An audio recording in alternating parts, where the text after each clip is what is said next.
آج فہمی بدایونی کی ایک اور غزل لے کر حاضر ہوا ہوں۔ بہت دشوار ہے رستہ ہمارا، نہیں کر پاؤ گے پیچھا ہمارا۔ بہت دشوار ہے رستہ ہمارا، نہیں کر پاؤ گے پیچھا ہمارا۔ رلا دے گا اسے ہنسنا ہمارا، اسے معلوم ہے قصہ ہمارا۔ تسلی دے رہے ہیں چارہ گر کو، سمجھ لو حال ہے کیسا ہمارا۔ بچھڑنے والا مڑ کر دیکھ لیتا، تو ہم کو گھر تو مل جاتا ہمارا۔ خدا حافظ اگر تم کہہ کے جاتے، تو کچھ دن کام چل جاتا ہمارا۔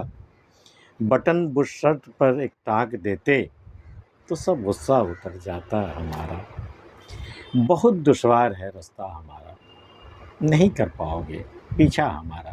بھی میں جس راستے پہ جا رہا ہوں اور تمہاری یہ خواہش ہے کہ تم ہمارے راستے ہمارے ہم قدم ہو کے چلو، ہمارے ہم سفر بن جاؤ، ہمارے ہم سفر بن کے چلو، تو بہت دشوار ہے۔ یہ کوئی سیدھی سڑک نہیں ہے ہماری زندگی، سیدھا راستہ نہیں ہے، بہت دشوار ہے۔ پہاڑی راستہ ہے، جنگلوں سے کانٹوں سے بھرپور ہے، بالکل خطروں سے بھرا ہوا ہے یہ راستہ ہمارا۔ تو بہت دشوار ہے راستہ ہمارا، نہیں کر پاؤ گے پیچھا ہمارا۔ میں تمہیں بتا رہا ہوں، سمجھا رہا ہوں، تنبیہ کر رہا ہوں، نہیں چل پاؤ گے۔ 2-4 قدم چلو گے، تھک جاؤ گے، پھر تم واپس آ جاؤ گے، تو بہتر ہے کہ ہمارے ساتھ سفر ہی شروع نہ کرو، یہیں پہ ختم کر دیتے ہیں۔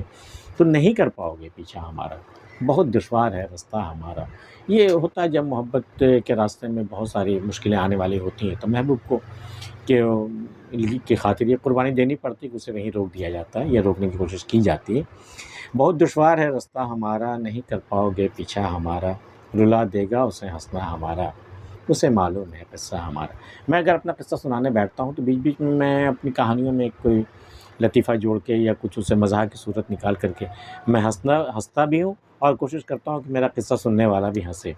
لیکن میں جہاں جہاں ہنستا ہوں اپنی کہانی سناتے وقت نا، ایک شخص ہے جو میری اصلیت سے واقف ہے، جو میرے اصل قصے سے واقف ہے، اور جہاں میں ہنسوں گا نا اپنے دکھ پر مزاح بنا کر کے، اسے مذاق بنا کے جب میں ہنسوں گا نا، وہ رو پڑے گا۔ اسے میرا درد پتہ ہے، اسے میری کہانی کی سچائی معلوم ہے اسے، تو رلا دے گا اسے ہنسنا ہمارا۔ اگر میں نے ہنس دیا اپنا قصہ سناتے وقت، وہ شخص ہے جو رو دے گا، ضرور روئے گا۔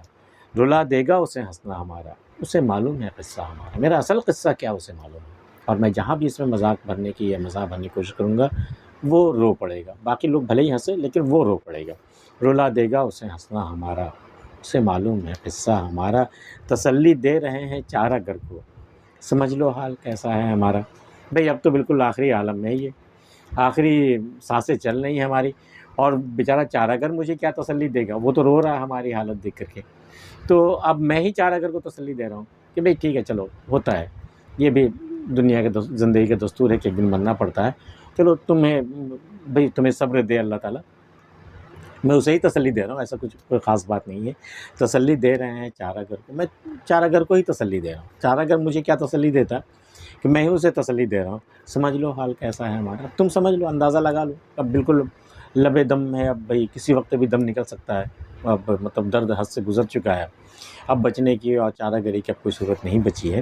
تو تسلی دے رہے ہیں چارہ گر کو، سمجھ لو حال کیسا ہے ہمارا۔ ایک فلم آئی تھی راجیش کھنہ اور امیتابھ بچن کی، آپ نے دیکھی ہوگی 1971 میں، آنند۔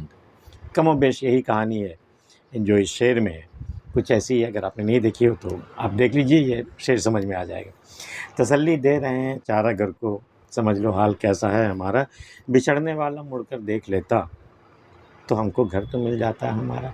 اگر بچھڑتے وقت وہ ایک نظر ڈال لیتا، تو وہ نظر جو ہوتی یا اس کی آنکھیں جس نظر سے مجھے دیکھتی، وہی آنکھیں تو ہمارا گھر بن جاتا۔ میں در بدر نہیں بھٹکتا، میں بے گھر نہیں ہوتا، بس اسی آنکھوں میں بس جاتا، وہی میرا گھر ہو جاتا، وہی میں زندگی میں رہ جاتا۔ بچھڑنے والا مڑ کر دیکھ لیتا، اگر مڑ کر دیکھ لیتا تو ہم کو گھر تو مل جاتا ہمارا رہنے کے لیے گھر تو مل جاتا۔ میں زندگی اسی سوچ میں اسی تصور میں گزار دیتا ہے، کوئی شخص ہے جو مجھ سے اتنی محبت کرتا ہے کہ بچھڑتے وقت مجھے مڑ کر دیکھ کر گیا ہے، میں اسی تصور میں زندگی گزار دیتا، وہ میرا گھر ہو جاتا۔ بچھڑنے والا مڑ کر دیکھ لیتا، تو ہم کو گھر تو مل جاتا ہمارا۔ خدا حافظ اگر تم کہہ کے جاتے، تو کچھ دن کام چل جاتا ہمارا۔ بھئی خدا حافظ اگر کہہ کے جاتے، مجھے اللہ کے حوالے کر کے جاتے، فی امان اللہ کر کے جاتے، تو اتنی سی بات محض ایک کہا ہوا ایک لفظی ایک کہتے ہیں رسمی جملہ جو ہوتا ہے، ایک رسمی بات جو ہوتی نا، اسی کے سہارے میں کئی دن تک ہماری زندگی گزرتی، کام چل جاتا ہمارا۔ خدا حافظ، تم تو خدا حافظ بھی نہیں کہہ کے گئے، مجھے اللہ کے حوالے بھی کر کے نہیں گئے، میری حفاظت کا کوئی سامان کر کے تم نہیں گئے، یہ بھی نہیں کہا کہ چلو اللہ تمہاری حفاظت کرے۔ خدا حافظ اگر تم کہہ کے جاتے تو کچھ دن کام چل جاتا ہمارا۔ بٹن بش شرٹ میں ایک ٹاگ دیتے تو سب غصہ اتر جاتا ہمارا۔ آج جو صبح سے ہماری تمہاری لڑائی جو چلے، لڑائی چلتے چلتے کہاں سے کہاں خاندانوں تک باتیں آ گئی، ایک دوسرے کو کی دھجیاں ادھیڑ رہے ہیں۔ بات صرف اتنی سی تھی کہ میرے شرٹ کی ایک بٹن ٹوٹ گئی تھی، اگر بٹن ٹوٹ گیا تم نے وہ بٹن ٹاگ دیا ہوتا تو سارا غصہ ہی اتر جاتا نا، یا پھر غصہ ہی نہیں آتا۔ تو یہ جو اتنی کہانیاں ہوئی، یہ کہتے ہیں کہ بھئی شعر میں ایسی کوئی کیفیت نہیں ہے زندگی کی، ایسا کوئی معاملہ نہیں ہے، ایسا کوئی موضوع نہیں جو شعر میں نہیں ڈل سکتا۔ دیکھ لیجیے ایک نمونہ یہاں بھی کہ ہمارے شرٹ میں ایک بٹن نہیں ہونے کی وجہ سے بات کہاں سے کہاں بگڑ گئی، اگر وہ بٹن ٹاگ دیا جاتا تو قصہ ہی ختم تھا سارا۔ تو بٹن بش شرٹ میں ایک ٹاگ دیتے تو سب غصہ اتر جاتا ہمارا غصہ ہی اتر جاتا، یا پھر میرے کہنے سے پہلے ٹاگ دیتے تو غصہ ہی نہیں آتا، تو معاملہ بھی اتنا نہیں بگڑتا، ہمارے بیچ کی جو محبت میں جو دراریں آ گئی یہ نہیں آتی، محبت یہیں قائم رہتی، تو سب غصہ اتر جاتا ہمارا۔ فہمی بدایونی کی غزل آپ کو پسند آئی ہو تو اسے اپلائی کر لیجیے، اور اگر آپ نے ہمارا چینل سبسکرائب نہیں کیا تو کر لیجیے۔ ملتے ہیں پھر کسی اگلی ویڈیو میں، تب تک کے لیے اللہ حافظ۔